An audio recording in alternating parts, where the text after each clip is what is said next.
Magandang tanghali mga lods. Nandito ulit ako sa sasakyan. Di ba pag ganyan daw ang leeg, matanda na?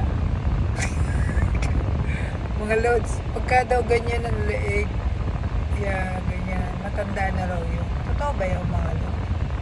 Bakit matanda na nga ako? Pag ganyan daw na parang maluwag na, matanda na.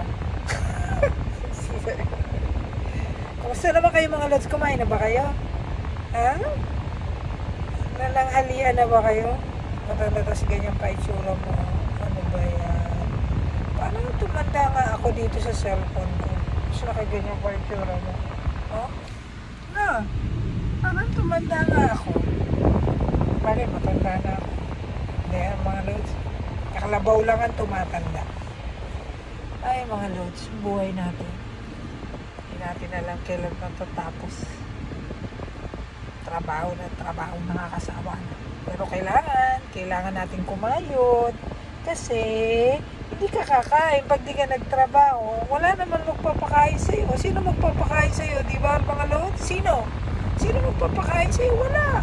O, sarili mo. Kaya dapat magtrabaho ka. Di ba mga lods? Nagano pa no?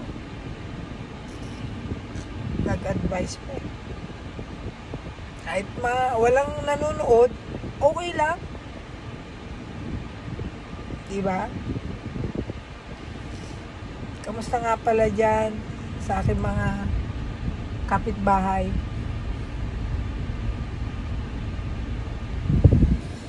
Nakakainip mga lods.